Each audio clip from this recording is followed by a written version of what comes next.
تو یاد رکھو یہ خدائی قوانین ہیں اللہ کے، جس کو اسلام کہا جاتا ہے. یہ اتنی بڑی نعمت اللہ نے ہمیں دے دی ہے، کیونکہ جب ہمارے سامنے کوئی لا آتا ہے نا تو اس میں دو رائے ہو سکتی ہیں، صحیح بھی اور غلط بھی. جب آپ کسی لا کے بارے میں کنفیوز ہو کے پتہ نہیں صحیح ہے کہ نہیں ہے تو اس لا پہ چلا جاتا ہے. ٹیکس کے قوانین آتے ہیں، گورنمنٹ کہتی ہے اتنا ٹیکس دو، بحثیں ہوتی ہیں بھائی دینا چاہیے کہ نہیں دینا چاہیے. کچھ دے رہے ہوتے ہیں، کچھ پی رہے ہوتے ہیں، اور جو دے رہے ہوتے ہیں وہ بھی سوچ رہے ہوتے ہیں پتہ نہیں دینا چاہیے بھی کہ نہیں چاہیے، اتنا ٹیکس بنتا بھی ہے کہ نہیں بنتا، بنتا ہے تو صحیح جگہ استعمال بھی ہوتا ہے کہ نہیں ہوتا. پھر گورنمنٹ غربت 10 بحثیں آتی ہیں نا، ٹیکس تو دینا چاہیے. لیکن میں ویسے ایک اوور آل لوگوں کی تھنکنگ بتا رہا ہوں. ٹیکس تو جب ایک کسی حکومت میں رہتے ہو دینا چاہیے، قانون ہے، لا کو فالو کرنا چاہیے. لیکن پھر بھی دو رائے بنتی ہے نا. لوگ کہتے ہیں ابے ہمیں حکومت نے علاج تو کیا نہیں، دیا نہیں، بجلی دیتی نہیں ہے، گیس دیتی نہیں ہے، ٹیکس پہ ٹیکس لگائے چلے جا رہی ہے، یہ کر. تو دو رائے ہوتی ہیں، لہٰذا وہ دل جمی سے عمل نہیں ہوتا. اور جب دل جمی سے عمل نہیں ہوتا تو ثواب کا تصور تو ویسے ہی ختم ہو جاتا ہے. وہ اسی پر مطمئن نہیں ہے کہ پتہ نہیں میں ٹیکس دے کے اپنے بیڑا غرق کر رہا ہوں یا اپنا فائدہ کر رہا ہوں. تو اللہ تعالیٰ نے ہمیں قانون دے دیا. آج میں طلبہ کو نا درس تفسیر پڑھاتا ہوں نا تو وہ چور کے بارے میں آیتیں آئیں، والسارق والسارقۃ فاقطعوا ایدیہما، چوری کرنے والا مرد ہو یا عورت، اللہ فرماتے ہیں ان کا ہاتھ کاٹ ڈالو. جزاء بما کسبا، جو جرم انہوں نے کیا اس کی سزا ہے. نکالا من اللہ، اللہ کی طرف سے یہ پکڑ ہے. واللہ عزیز حکیم، اللہ زبردست غالب اور حکمت والا ہے. کیوں یہ کیوں فرمایا غالب اور حکمت والا ہے؟ یہ اس لیے کہ بھائی 5-6 ہزار روپے کی کسی بندے نے چوری کی، اللہ کہہ رہے ہیں ہاتھ کاٹ دو. انسانی عقل کہتی ہے نا کہ یار ہاتھ کروڑوں روپے کا اور چوری 5,000، 5,000 کے بدلے میں بندے کا ہاتھ ہی کاٹ دیا آپ نے. تو بظاہر تو یہ ظلم لگتا ہے نا، سمجھ میں نہیں آتا. تو اللہ نے ان اشکالات کے جواب دیے. فرمایا ان اللہ عزیز حکیم، کہ اللہ زبردست، واللہ عزیز حکیم ہے یا ان اللہ عزیز حکیم، کہ اللہ زبردست غالب ہے اور حکمت والا. غالب کا مطلب کہ تم جو ہاتھ کاٹ رہے ہو خود سے نہیں کاٹ، تمہیں کسی کا ہاتھ کاٹنے کی اجازت نہیں ہے کسی جرم پہ، اللہ کو اجازت ہے. تو یہ ہاتھ کاٹنے کی نسبت کس کی طرف ہوگی؟ اللہ نے کاٹا ہے، تم تو صرف اس کے نمائندے بن رہے ہو. تو اللہ کو تو اس کی بھی اجازت ہے کہ وہ ٹرک کے نیچے کسی کو کچل دے. بھائی اللہ تعالیٰ تو کسی کو آگ میں جلا کے بھی مار سکتا ہے، سمندر میں ڈوبا کے بھی ہلاک کر سکتا ہے. اگر تم ہاتھ نہیں کاٹو گے تو اللہ تو ویسے بھی کوئی ڈینگی اس کے اوپر چھوڑ دے، ویسی تڑپ تڑپ کے مر جائے وہ. تو اللہ غالب ہے. انسان کے لیے چوری پر کسی کا ہاتھ کاٹنا جائز نہیں ہے، اتنا بڑا جرم نہیں ہے. لیکن اللہ کے لیے تو پورا بندہ مارنا، اللہ مارتے ہیں نا، بغیر کسی جرم کے بھی لوگوں کو موت دے دیتے ہیں.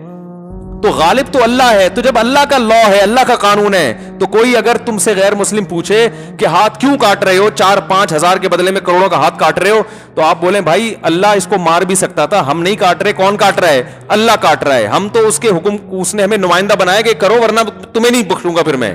صحیح ہے نا؟ حکومت تو اللہ کی نائب ہوتی ہے نا زمین پہ. اور آگے اللہ نے فرمایا حکیم. اس میں دوسرے اشکال کا جواب دیا کہ اللہ تو غالب ہے، تو جو چاہے کر سکتا ہے. تو ٹھیک ہے، یہ بات تو سمجھ میں آتی ہے، بھائی تو بادشاہ جو چاہے کر. لیکن ایسا لگتا ہے کہ اچھا کر نہیں رہا ہے، گویا معاذ اللہ اپنے اختیارات کا غلط فائدہ اٹھا رہا ہے. 5,000 کی چوری کی ہے، کروڑوں کا ہاتھ کاٹ دیا. ویسے قدرتی حادثے میں مار دیتا تو چلو، ہمیں تو کہہ رہے جا کے ہاتھ کاٹو.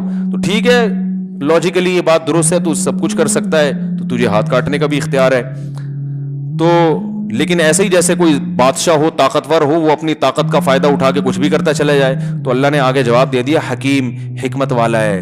اس میں فائدہ ہے، نقصان انسانیت کا فائدہ ہے. یہ حکم حکمت پر مبنی ہے. چور کا ہاتھ کاٹنے کا حکم دینا ظلم نہیں ہے، بلکہ ظلم کے خاتمے کا سبب ہے. اس میں تم ایک چیز کو دیکھ رہے ہو کہ 5,000 کی چوری کی اور ہاتھ کٹ گیا، یہ نہیں دیکھ رہے کہ اس 5,000 کی چوری سے نقصان 5,000 کا نہیں ہوا. معاشرے میں جو فساد پھیل رہا ہے نا، وہ فساد اس 5,000 کی نسبت کئی گنا زیادہ ہے. آج 5,000 چوری کی ہے، کل 5 کروڑ چوری کرے گا، اور پھر مزید آگے بڑھ کے ڈکیتیاں کرے گا. پھر جب چسکا لگ جائے گا نا اس کو، تو پھر بندے مار مار کے پیسے نکالے گا، پھر بندوں کو قتل بھی کرے گا. ایک ہاتھ کو بچانے کے لیے درجنوں لوگوں کا قتل کروا دو گے تم. تو چور جتنے بھی مجرم ہیں نا دنیا میں، وہ پیدائشی مجرم نہیں ہوتے، وہ آہستہ آہستہ. دیکھو آج جو شراب پی رہا ہے تو ڈائریکٹ شراب پہ تھوڑی آیا، وہ پہلے سگریٹ پہ آیا، گٹکوں پہ آیا، پان پہ آیا، جب عادی ہو گیا چلو بھائی یہاں بھی چلو. جو آج قتل و غارت میں لگے ہوئے ہیں، یہ بچپن میں پہلے گھنٹیاں بجا بجا کے بھاگا کرتے تھے.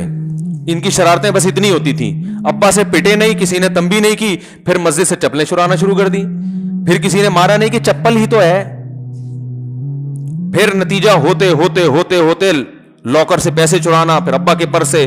پھر انسان کو جب فری میں پیسہ ملتا ہے نا تو ہوس بہت تیزی سے بڑھتی ہے, پھر اس کے خرچے اتنے ہو جاتے ہیں کہ حلال میں وہ خرچے پورے نہیں ہوتے. جو انہوں نے جو جوانی کا ٹائم حلال کمانے کی صلاحیت میں لگانا تھا, وہ ساری صلاحیت چوریوں چکاریوں میں لگ چکی ہوتی ہے.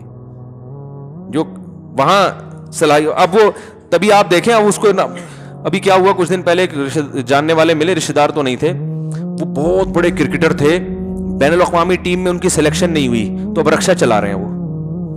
ہم نے کہا یار اتنا بڑا کھلاڑی رکشا کی, انہوں نے کہا بھائی ساری زندگی تو کرکٹ میں لگا دی کہ میں بین الاقوامی ٹیم کا کھلاڑی بنوں گا, اب سلیکشن نہیں ہوئی تو اب آتا کرکٹ کے علاوہ کچھ ہے نہیں, تو اب کمانے کے لیے تو کرکٹ میں اتنا پیسہ تو نہیں, بین الاقوامی ٹیم میں جاؤ تو ملتا ہے نا پیسے, ایسے گلی محلے والوں کو تھوڑی ملتا ہے.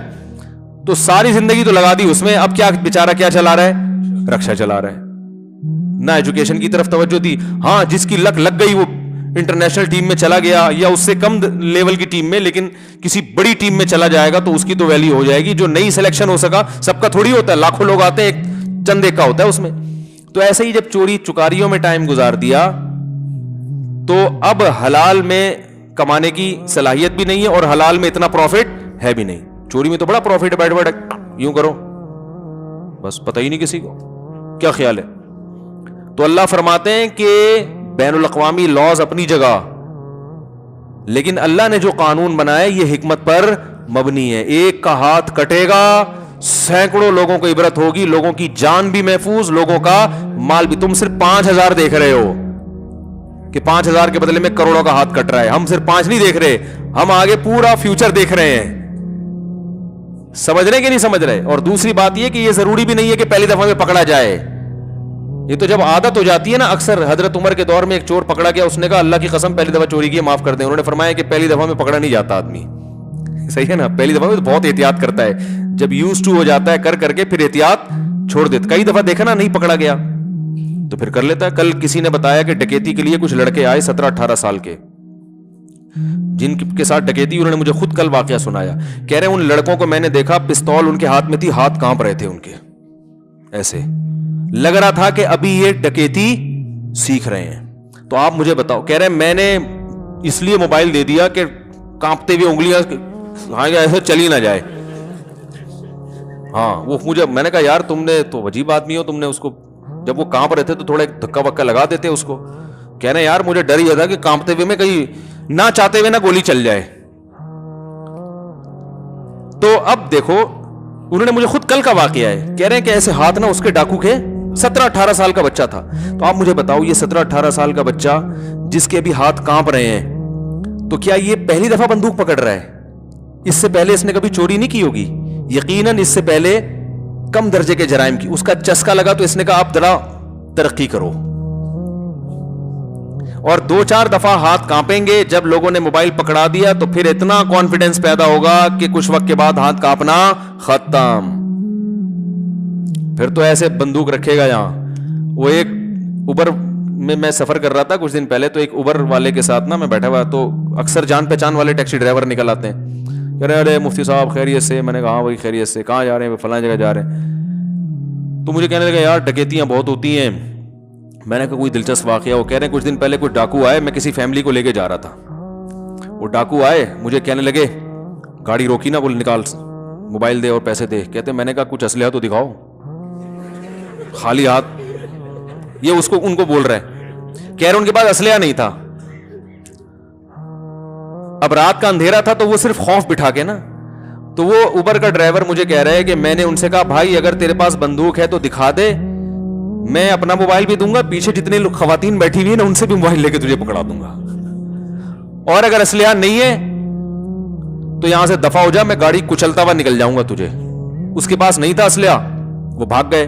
میں نے کہا آپ نے تمیز سے ان کو ترغیب دے دی کہ آئندہ جب سفر ڈکیتی کریں گے تو بندوق ساتھ میں رکھیں. وہ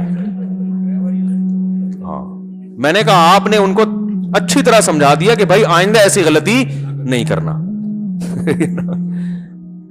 کہ آئندہ جب بھی جاؤ تو کوئی پلاسٹک کی گن رکھ لینا, لیکن رکھنا ضرور. تو چلو انہوں نے تو غلط کیا, ان کو اس طرح کی ترغیب دے دی نہ چاہتے ہوئے, ان کی نیت یہ نہیں تھی, لیکن ہوتا تو یہی ہے نا کہ پہلے بغیر اسلحے کے ٹرائی کرتے ہیں, پھر کہتے ہیں یار جو مزہ اسلحہ پہلی دفعہ پکڑنا ہر آدمی کے بس کی بات نہیں ہے. تو اللہ نے فرمایا کہ اللہ زبردست غالب ہے, جو چاہے حکم نازل کر دے, تمہیں چون و چرا کی اجازت نہیں ہے, میں اپنے اختیارات استعمال کر سکتا ہوں. دیکھو صدر کو اختیار ہوتا ہے نا آج کل, شریعت میں تو اختیار نہیں ہے, لیکن قانون میں آج کل اختیار ہے کہ پھانسی کی سزا کو وہ معطل کر سکتا ہے. تو ہم کہتے ہیں صدر کو اختیارات ہیں, اس نے اپنے اختیارات استعمال کیے بغیر کسی لاجک کے, بس پھانسی کی سزا ختم کر دی. یہ غیر شرعی ہے. اسلام میں صدر کو یا وزیر اعظم کو اختیار نہیں ہے کہ پھانسی کی سزا, یعنی قصاص کے طور پہ اگر کسی کو قتل کر رہے ہیں. تو یہاں بھی اللہ کہہ رہے بھائی میں بادشاہ ہوں, میں نے کہہ دیا ہاتھ کاٹو تو کاٹ دو. اور پھر آگے اللہ نے بتا دیا کہ حکمت ہے, چھپی ہوئی حکمتیں ہیں, ہر حکمت تمہاری سمجھ میں آنا ضروری نہیں ہے. پھر آگے فرمایا وَلِلَّهِ مُلْكُ السَّمَاوَاتِ وَالْأَرْضِ, اللہ کے لیے زمین اور آسمانوں کی بادشاہی ہے. يُعَذِّبُ مَن يَشَاءُ يَغْفِرُ لِمَن, دیکھو قرآن میں اکثر یہ ہوتا ہے يَغْفِرُ لِمَن يَشَاءُ وَيُعَذِّبُ مَن يَشَاءُ, جس کی چاہے مغفرت کرے, جس کو چاہے عذاب دے. لیکن یہاں پر اللہ نے پہلے بیان فرمایا جس کو چاہے عذاب دے, جس کی چاہے مغفرت, کیونکہ چور کے ہاتھ کاٹنے کی بات چل رہی ہے نا, تو میں جس کو چاہوں عذاب دوں. ایک بڑے لبرل قسم کے آدمی تھے, اسلام کے خلاف بہت اعتراضات کرتے تھے. یہ چوری کی, جو چور کا ہاتھ کاٹنے کی سزا ہے نا, اس پہ بھی بہت کہتے یار یہ کیا ہے, 5,000 10,000 روپے چوری کی اور ہاتھ کاٹ دو, یہ کیا ہے. لیکن اللہ نے ان کو ہدایت دی. ایک دن میرے پاس آئے, کہنے یار اگر میں پازیٹیو سوچوں تو اس کی لاجک بنتی ہے. میں نے کہا کیا؟ کہہ رہے ہیں یار یہ اس کی دلیل ہے کہ اسلام جرم کو برداشت, جرم کے معاملے میں بہت حساس ہے, تو یہ پازیٹیو چیز ہے اسلام کی, سمجھ رہے ہیں نا. مجرم کے لیے رعایت, بولو بھائی, سافٹ کارنر کہتے ہیں نا, نرم اسلام کے لیے, نرم یعنی لب و لہجہ اسلام مجرم کے لیے اختیار نہیں کرتا. تو یہ تو جرائم کے خاتمے پر اسلام کی حرص ہے کہ وہ تو دنیا میں جرم مانتا ہی نہیں ہے. تو میں نے کہا یہی بات ہے, اگر پازیٹیو سوچو گے تو پازیٹیو, نیگیٹو سوچتے رہو گے تو جاتے چلے جاؤ, الٹا سوچتے رہو. تو اتنے لوگوں کے, ایک دن مجھے ایک صاحب کہنے لگے یار اگر چور کا ہاتھ کٹے تو سارے ٹنڈے پنڈے ہو جائیں گے, تو سارا آدھا ملک تو چور ہے. تو یہ تو بڑی, یہ تو سمجھ میں اس زمانے میں یہ نہیں ہونی چاہیے. میں نے کہا بھائی جان ایسا نہیں ہوگا, 1-2 کے کٹیں گے تو باقی چوری سے توبہ کر چکے ہوں گے, ٹھیک ہے نا.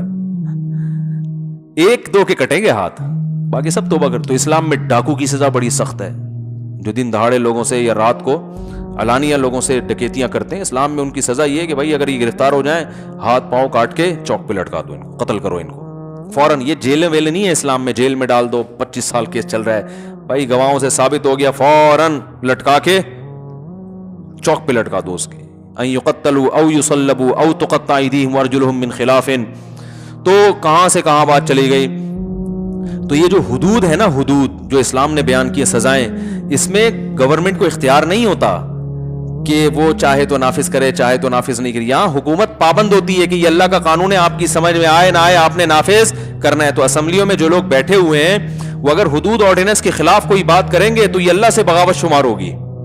وہ اس کے پابند ہیں کہ وہ اس قانون کو پاس کرانے کی کوشش کریں گے. بھائی یہ تو طے شدہ ہے, یہ تو قرآن نے بیان کر دیا, چور کا ہاتھ تو کٹے گا ہی کٹے گا. یہ تو اللہ نے ہمیں آسانی دے دی کہ بہت سے موٹے موٹے قوانین میں ہمارے لیے سوچنے کا آپشن ختم, کیونکہ جو سوچتا ہے وہ کنفیوز ہوتا ہے, کنفیوز ہوگا تو وہ کوئی تبھی ہمارے ملک میں دیکھو نا قانون بنتے ہی نہیں ہے, بنتے ہیں تو 10 قسم کی آرا سام. اگر اسلامی قانون ہو بھائی چور کا ہاتھ کٹے گا, جو دن دہاڑے یا رات کو دہشت گردی کرے گا اس کو فوراً پکڑ کے چوک پہ لٹکا دیا جائے گا. اب اسمبلی میں اس پر بحث ہو, بھائی شراب پینے والے کو 80 کوڑے لگیں گے, ٹھیک ہے نا, کو ایجوکیشن کو ختم کیا جائے گا. اب بھائی کیوں, اس لیے کہ قرآن نے بیان کر دیا. اب اور آگے کی چیزیں سوچو جن کو قرآن اور حدیث نے صراحتاً بیان نہیں کیا, اس پہ ہم بیٹھ کے غور کریں گے. یہ جو چیزیں بیان کر دی ہیں وہ تو طے شدہ ہے بھائی, اس میں تو دو رائے ہو نہیں سکتی, اسلام کے نام پہ بنا ہے نا. تو اس میں اسمبلی بحث کرنا ہی غلط ہے. جو اسمبلی میں پہنچے ہوئے لوگ ہیں ان پر لازم ہے کہ بھائی یہ تو ہے, یہ تو طے شدہ ہے, اس میں دو رائے تھوڑی ہو سکتی ہیں. لیکن کیوں گڑبڑ کرتے ہیں؟ ان کو ڈر ہوتا ہے کہ ہماری عیاشیاں, بولو بھائی, اب کوئی شراب پی کے پہنچا ہوا ہو, یہ قانون پاس کرے گا کہ شرابی کو 80 کوڑے؟ تو وہیں سے ابتدا ہوگی, بھائی چلیں پھر سائڈ پہ آپ آ جائیں, آج بل پاس ہوا, آ جا بھائی گڈی نو, پنجاب میں ہوتا نا گڈی نو سائڈ تلا جی, تو سب سے پہلے آ جاؤ بھائی سائڈ تے ہو جاؤ.